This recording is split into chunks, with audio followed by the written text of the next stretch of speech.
Hello students, welcome back to the class. So here we are going to discuss few more questions जो कि आपके banking exam से related काफी importance रखते हैं. तो ये हमारी एक सीरीज चल रही है जिसके अंदर टुडे इट इज 8th और 9th क्लास, जिसके अंदर हम approximately in every class we try and discuss 25 to 30 questions that can help you in clearing up your exam. चलिए let's start with first question of the day which is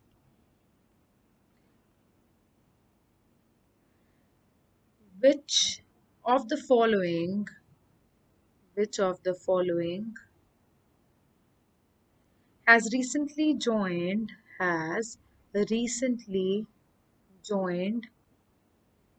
the NGFS. NGFS. Now the point here is recently आ गया, इसका मतलब we are talking about current affairs also. तो हम यहाँ पे we are trying and covering up current affairs और banking के जो सेशन है दोनों को, जिसमें बैंकिंग से रिलेटेड हम इंपॉर्टेंट करंट अफेयर्स डिस्कस कर सकें बेसिकली. ठीक है.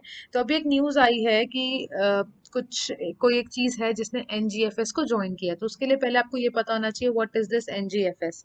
It is network for very important, specially जो करंट अफेयर से रिलेटेड होता है वो बहुत इंपॉर्टेंट रहता है बैंकिंग के लिए.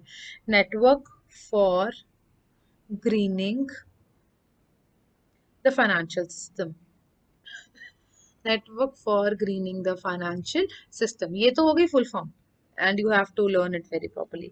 उसके बाद आ जाता है कि इसने अब किसी के साथ ज्वाइन किया है. आपको वहां पे तो आपको कुछ एक ऑप्शंस गिवन होंगी, बट यहाँ पे directly I am telling you the answer. इसने जिसके साथ ज्वाइन किया है that is RBI, which is known as the reserve bank of India. It is joined the central banks and एनजीएफएस.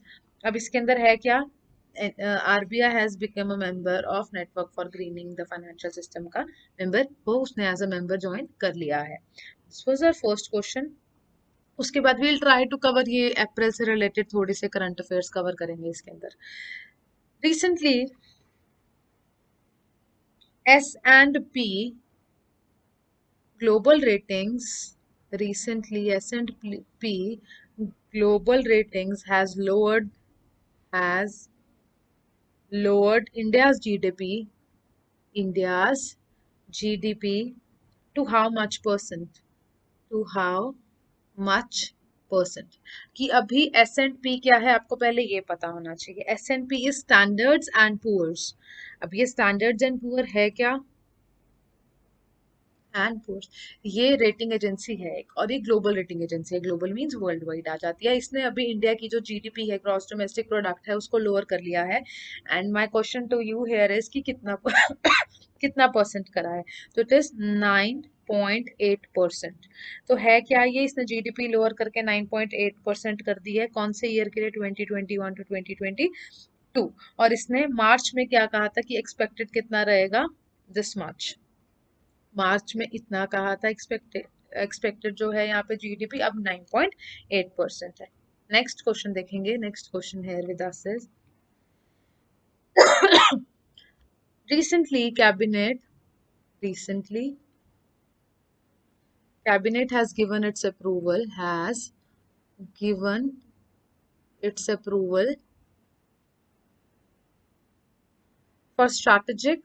for strategic disinvestment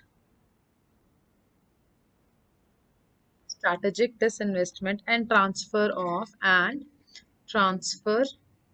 of management control in which bank. कौन से bank में. एक बार question I explain you कि अभी recently क्या news थी कि जो कैबिनेट है उसने अप्रूवल दे दिया है स्ट्रैटेजिक डिसइन्वेस्टमेंट का. इन्वेस्टमेंट होता है when we invest somewhere, disinvestment होता है when we invest it back. मतलब हम क्या करते हैं, वहां पे जितनी भी हमारी इन्वेस्टमेंट होती है वी टेक इट बैक और something like that. And transfer of management control to which bank. Cabinet ने जो अप्रूवल था स्ट्रैटेजिक डिसइन्वेस्टमेंट का और ट्रांसफर था जो मैनेजमेंट कंट्रोल का, वो कौन से बैंक को दिया है, it has given it to IDBI. And what it is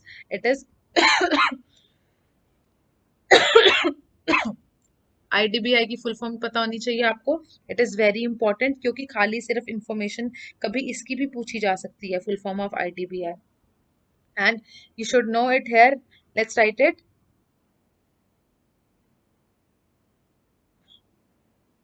It is Industrial Development. It is Industrial Development bank of India. ये हो गया IDBI। अब इसकी और थोड़ी सी इंफॉर्मेशन पढ़ लेते हैं कि the cabinet committee on economic affairs, जो कैबिनेट कमेटी बैठती है, एक कैबिनेट कमेटी बैठती है, उसके अंदर होता क्या है इकोनॉमिक अफेयर्स में, इकोनॉमिक अफेयर्स की, उसके अंदर अब उसको चेयर कौन करता है? It has been chaired by, always chaired by PM, that is Mr. Modi. He has given its in principle approval for strategic disinvestment along with transfer of management control in IDBI Bank Limited. Government of India and LIC together own more than 94% of equity of this. मतलब अगर हम IDBI की बात करेंगे, जिसकी हम full form discuss कर चुके हैं, which is industrial development bank of India, इसके अंदर बेसिकली क्या है, LIC plus government of India के मोर देन 94% ऑफ इक्विटी है। इन दोनों की इक्विटी इसके अंदर ज्यादा है। फाइन, ये था इस क्वेश्चन का। नेक्स्ट क्वेश्चन देखेंगे, question number 4। The RBI has proposed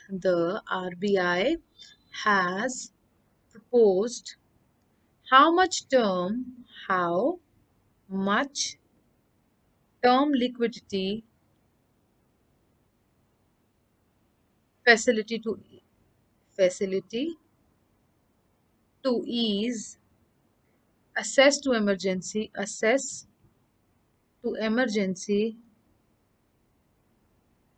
health services। A very important question।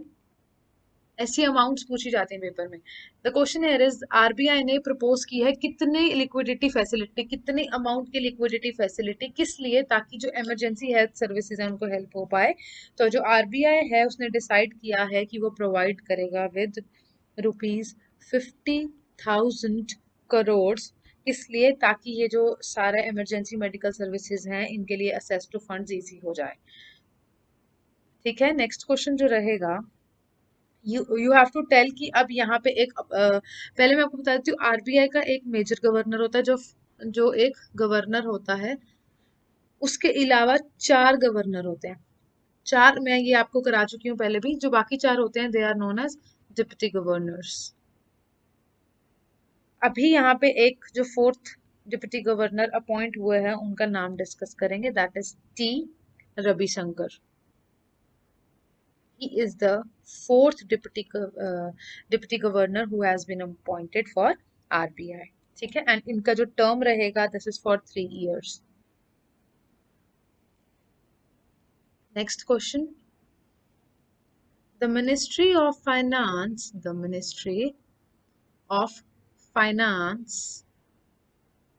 government of India has decided to provide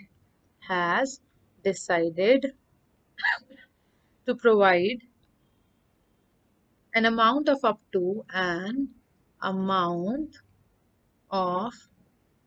up to dash rupees to states as interest free 50-year loan. It's 50-year loan for spending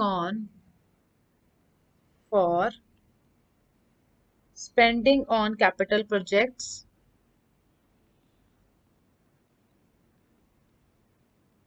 for financial year 21-22, for financial year 2021 to 22।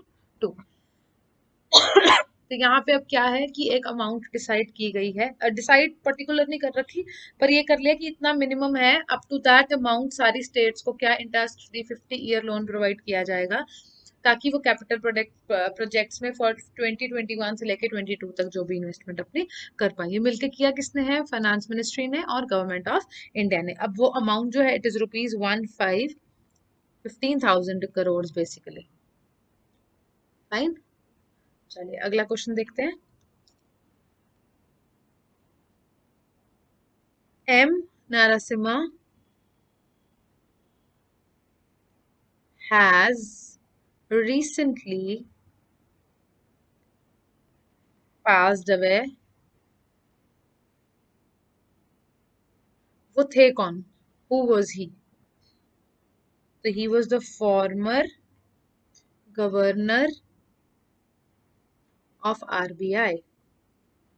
M. Narasimha was the first and the only governor to be appointed from the Reserve Bank cadre. He served as 13th RBI governor. अब ये पूछ सकते हैं 13th RBI governor थे ये for 7 months between May to अप्रैल 1977. ये हमने पढ़ लिया जस्ट एक इंफॉर्मेशन के लिए. ये अभी ही passed away, that's why we are discussing him. But अभी इट इज 25th गवर्नर जिनका नाम हम डिस्कस कर चुके हैं पहली भी काफी बार वीडियोस में, दैट इज शक्तिकांता दास. अगला क्वेश्चन देखते हैं, question number 8. RBI has set up a committee to review the working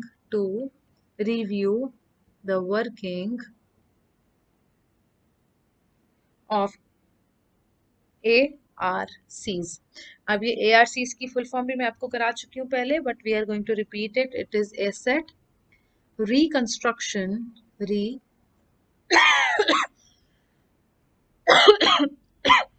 it is asset reconstruction company.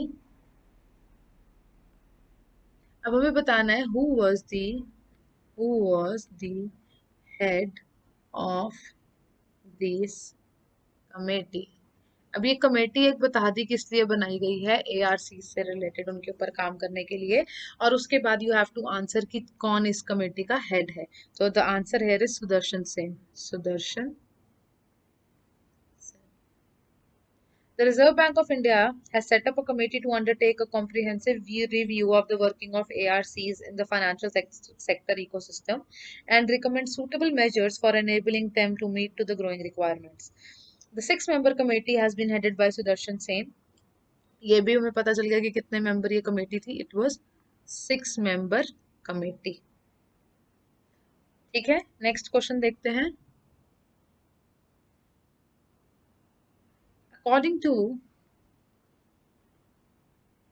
According to Insurance Amendment Bill, according to Insurance Amendment Bill 2021, foreign direct investment, which is FDI, foreign direct investment limit increased from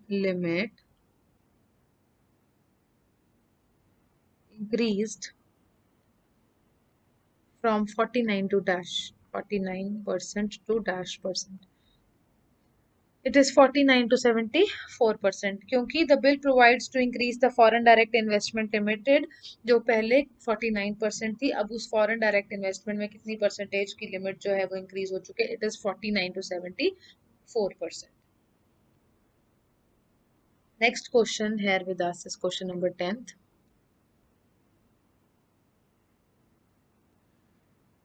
Who is the current president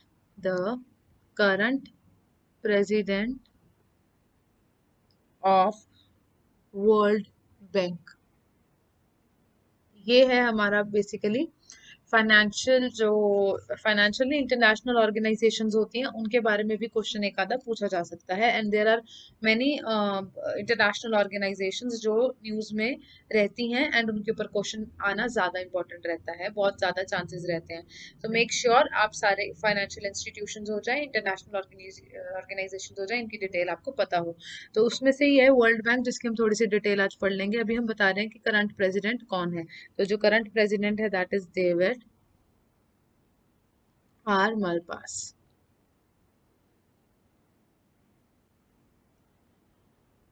David R Malpass was, ये कौन ये 13th president हैं. ठीक है, उसके बाद क्या है, अगला क्वेश्चन देखेंगे हम. जैसे हमने इसका करा है प्रेसिडेंट ऑफ वर्ल्ड बैंक, वैसे ही अब हम पढ़ रहे हैं current MD, Managing Director of IMF. IMF is what? It is International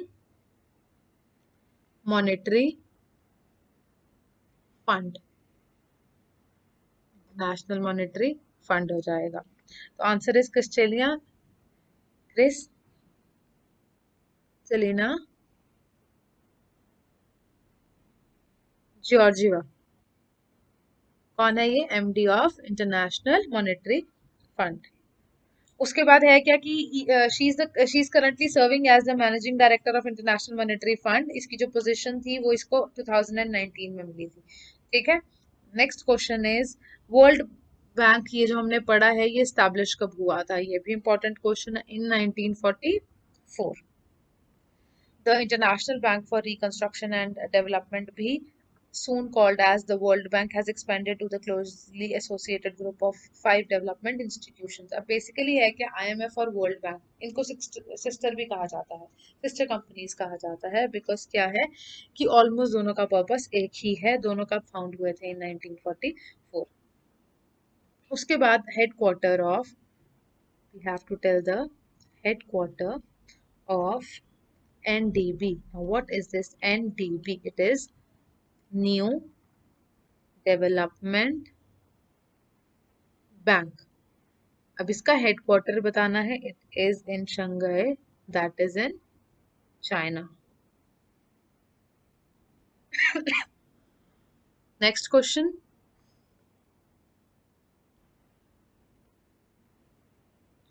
question number 13.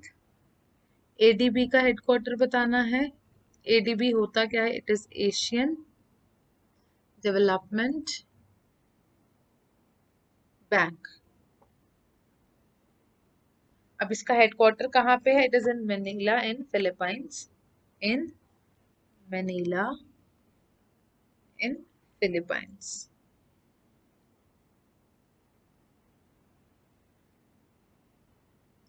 उसके बाद एक और चीज जो यहाँ पे पता होनी चाहिए, फाउंडिंग का ईयर क्या था? 1966. IMF हमने ये पीछे जो पढ़ा था, अभी हम इसका भी हेडक्वार्टर डिस्कस कर लेते हैं जब सबके कर ही रहे हैं. तो it is in Washington DC. Washington DC. Next is question number 14. Dash is an international Dash is an international financial institution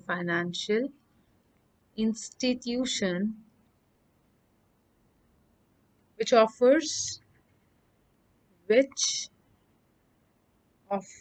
concessional loans and grants to the world's poorest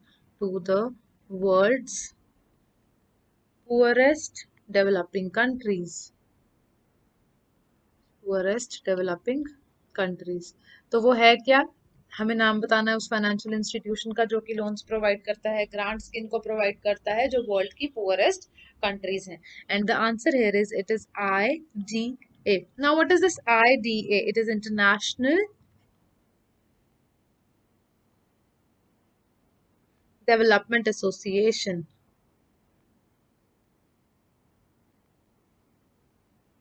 ये है क्या? ये ऐसी फाइनेंशियल इंस्टीट्यूशन है एक तरीके की जो क्या करती है, जो पुअरेस्ट, दुनिया के जो पुअरेस्ट कंट्रीज होते हैं उनको जो हेल्प चाहिए होती है ये वो प्रोवाइड करते हैं. अगला क्वेश्चन है, you have to tell the headquarters of AIIB.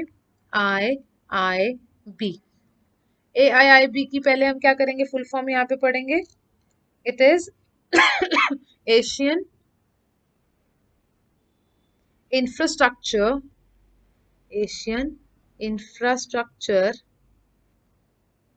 Investment bank. ये तो हो गई इसकी AIIB की फुल फॉर्म. अब इसके हेडक्वार्टर की मेन बात करनी थी. That is in Beijing in China.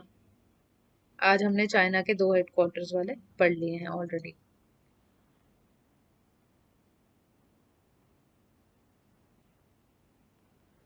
अभी हमने पीछे WHO, इसके वर्ल्ड बैंक के बारे में पढ़ रहे थे, तो हमने वहां पे पढ़ा था कि it is somewhere related to IMF. हमने ये पढ़ा था। तो उसके बाद अब क्या है कि कुछ एक चीजें होती हैं जो वर्ल्ड बैंक से रिलेटेड है और हमें बताना है कि अभी क्या क्या रिलेटेड है वर्ल्ड बैंक से। We'll started one by one. Fine. It is IDA। IDA की फुल फॉर्म अभी मैंने आपको कराई है। What is IDA? It is international development association. उसके बाद इट इज IFC। IFC क्या होता है अभी हमने ये भी डिस्कस किया है इसी वीडियो के अंदर ही। IFC की फुल फॉर्म भी पूछी जा सकती है आपसे। It is international finance corporation. Next question, next जो चीज इसके अंदर आपके पास आ जाएगी that is IBRD। Now what is IBRD is very important. इसके बारे में आपको स्पेसिफिक अलग अलग चीजों का भी पता होना बहुत जरूरी है। It is international bank for IBRD, international bank for reconstruction and development. मैं यहाँ पे सबको आपकी फुल फॉर्म भी लिखवा देती हूँ। We'll start with IBRD। First of all, it is international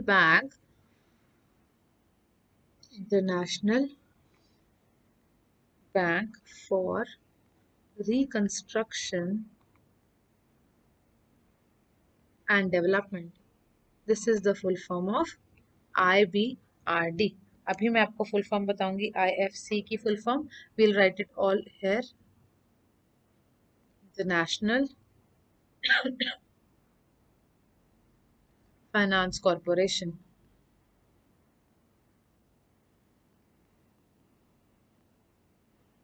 And lastly we are left with IDA. It is International Development Association. अब यहाँ पे था क्या, हम पढ़ रहे थे कि कौन से इंस्टीट्यूशन वर्ल्ड बैंक के ग्रुप का पार्ट है कि नहीं। तो ये जो है ये सारे वर्ल्ड बैंक ग्रुप के एक तरीके से पार्ट्स ही हैं। नेक्स्ट क्वेश्चन है कि अभी you have to answer the first president of NDB जो हमने अभी पीछे पढ़ा है। It is new development bank. हमने इसका भी हेडक्वार्टर भी पढ़ा था पीछे। एंड अभी हमें इसका फर्स्ट प्रेसिडेंट का नाम बताना है। It is KV Kamath. तो ये क्या है, ये फर्स्ट प्रेसिडेंट है। नेक्स्ट क्वेश्चन अभी देखेंगे हम। There is a scheme which is known as lead bank scheme. इसको जब इंट्रोड्यूस किया गया था तो क्या हुआ था, एक कमेटी बनाई थी। अब you have to tell the name of the head of that committee, या फिर you have to just name the committee जो इंट्रोड्यूस की गई थी लीड बैंक स्कीम को इंट्रोड्यूस कराने के लिए। तो it is Nariman committee. NARIMAN, Nariman committee.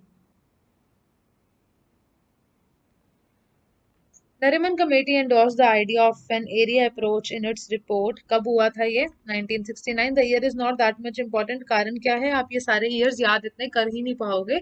तो ये जो कमेटी के ईयर्स हैं, for now you can skip them. जो अभी रिसेंटली कमेटीज आएंगी जो करंट अफेयर्स के हिसाब से रहेगा, वो ईयर्स याद रख लेना कि अगर कोई अमेंडमेंट हुई है या कुछ। अदरवाइज कमेटी के years you can leave them। Recommended that in order to enable the public sector banks to discharge their social responsibilities, each bank should concentrate on certain districts where it should act as a lead bank। तो ये तो simple ही था, इसके अंदर तो there was nothing much. उसके बाद आ जाएगा a very important question for you which is RRBs जो इंट्रोड्यूस हुए थे। RRBs were introduced on the recommendation of dash committee. तो आपको बताना है कि जो RRBs इंट्रोड्यूस हुए थे वो किसकी रिकमेंडेशन पे हुए थे? नारासिमा कमेटी। अब ये जो नारासिमा कमेटी है ये अब लॉन्च कब, ये जो RRBs थे ये इंट्रोड्यूस कर तो दिए थे, but now the point is RRB introduce हुए कब थे, इनकी बिगिनिंग हुई कब थी, इंट्रोडक्शन इनका जो हुआ था। तो जो RRB, पहली बात तो इसका जो फुल फॉर्म है वो लिख लेंगे, it is regional rural banks. उसके बाद इनके लिए जो एक ऑर्डर पास किया गया था वो 1975 में किया गया था। एंड इन द बिगिनिंग कितने रीजनल रूरल बैंक्स थे? 5। 5 रीजनल रूरल बैंक्स बन गए थे। किस दिन बने थे ये भी इंपॉर्टेंट है, अगर आप पढ़ लेंगे तो ऑन गांधी जयंती। तो गांधी जयंती होता कब है आपको ये भी पता होना चाहिए।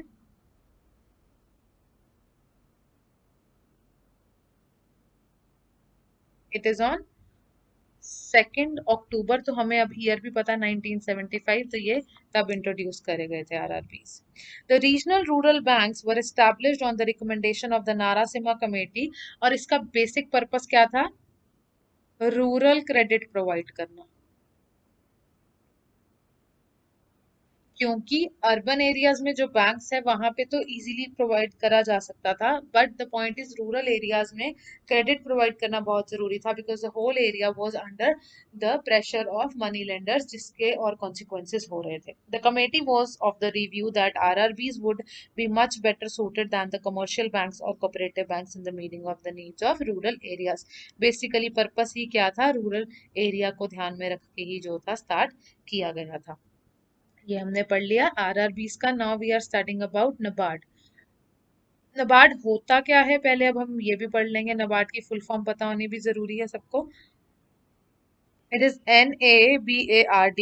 तो NABARD is national bank for agriculture, national bank for agriculture and rural development. पहली चीज है ये। एस्टैब्लिश कब हुआ था ये, तो जो ये एस्टैब्लिश हुआ था ये हुआ था 12 जुलाई 1982 में। ये एक्ट जो था किसने पास किया था, पार्लियामेंट में पास किया गया था एक्ट। और जो आरबीआई था ये किसकी रिकमेंडेशन पे एस्टैब्लिश हुआ था, we were discussing its committee, तो वो है B Sivaraman committee. Next thing we have to study about NABARD is ये एक एक्ट के अंदर हुआ था जो था नबार्ड का ही एक्ट, नबार्ड एक्ट 1981। पहले क्या था, पहले एक्ट आता है और उसके बाद फिर इंट्रोडक्शन होती है। और उसके बाद अब हम पढ़ेंगे द चेयरमैन ऑफ नबार्ड कौन है। The present chairman of NABARD is GR Chintala. ये क्या है, ये जो प्रेजेंट उस नबार्ड के चेयरमैन है। नेक्स्ट क्वेश्चन देखेंगे यहाँ पे हम, committee on, committee on in next video also we'll be discussing few of the committees. Committee on comprehensive financial services, comprehensive financial services for small businesses and low income households and low income households। कौन सी committee बनी थी, committee on the comprehensive financial services for small business and low income household, commonly known as the Nachiket Mor committee. तो ये committee हुई कौन सी, it is Nachiket Mor committee.